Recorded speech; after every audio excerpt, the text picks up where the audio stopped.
بسم اللہ الرحمن الرحیم اللہم صلی علی محمد وبارک وسلم۔ السلام علیکم۔ درود پاک، استغفار، ذکر و اذکار، نماز اور قرآن مجید ایک مسلمان کے لیے یہ بہت بڑا سہارا ہے۔ ہم اس وقت وار کنڈیشن میں چل رہے ہیں۔ ایسے حالات ہیں، کہیں پر شوہر بے روزگار بیٹھا ہے، کہیں بچوں کی اسکول فیس کے لیے پیسے نہیں ہیں، اور کوئی بجلی کے بل کی وجہ سے پریشان ہے، اور کہیں یہ عالم ہے کہ گروسری ڈلوانے تک کے پیسے نہیں۔ ان حالات میں ایک مسلمان کے لیے درود پاک اور استغفار سے بڑھ کر کوئی تریاک نہیں ہو سکتا۔ درود پاک اور استغفار کرنے والے کے لیے اللہ پاک کا رزق کا وعدہ ہے۔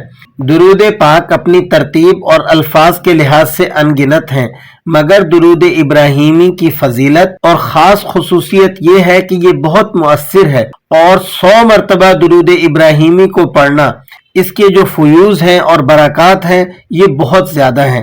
درود ابراہیمی تمام درودوں کے صیغوں سے افضل ہے، کیونکہ اس درود کے الفاظ نبی مکرم حضرت محمد مصطفیٰ صلی اللہ علیہ وسلم کے خود فرمودہ ہیں۔ اس لیے اس درود پاک کو نماز کے علاوہ کثرت سے پڑھنے والا دینی اور دنیاوی فیوز و برکات حاصل کرتا ہے، اور اسی طرح اللہ رب العزت کی رحمت اور خوشنودی بھی حاصل ہوتی ہے۔ دنیا کے تمام کاموں میں آسانی پیدا ہوتی ہے، اور قدم قدم پر اللہ کی مدد شامل حال رہتی ہے، حاجات پوری ہو جاتی ہیں، حضور صلی اللہ علیہ وسلم کی شفاعت نصیب ہو جاتی ہے، رزق کی تنگی بھی دور ہو جاتی ہے۔ یہ خاص طور پر ان لوگوں کے لیے ہے جو رزق کی تنگی کے حوالے سے پریشان ہیں، مال و اسباب میں برکت پیدا ہوتی ہے، اور انشاءاللہ العزیز خاتمہ بالایمان بھی ہوگا۔ اس کے علاوہ آخرت کی زندگی سے متعلقہ تمام منازل آسان ہو جاتی ہیں، اور اس درود پاک کو معمول سے پڑھنے والا انشاءاللہ العزیز ضرور بضرور جنت میں جائے گا۔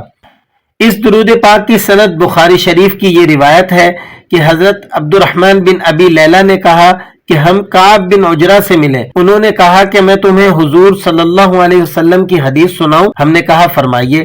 تو پھر انہوں نے بیان کیا کہ ایک مرتبہ ایسا ہوا کہ ہم نے حضور صلی اللہ علیہ وسلم سے التجا کی، یا رسول اللہ صلی اللہ علیہ وسلم، آپ پر درود بھیجنا تو ہم کو معلوم ہو چکا ہے، مگر درود کس طرح بھیجیں؟ تو اس پر حضور صلی اللہ علیہ وسلم نے فرمایا کہ ان الفاظ میں مجھ پر درود بھیجو: اللہم صلی علی محمد وعلی آل محمد کما صلیت علی ابراہیم وعلی آل ابراہیم انک حمید مجید اللہم بارک علی محمد وعلی آل محمد كما باركت على إبراهيم وعلى آل إبراهيم إنك حميد مجيد۔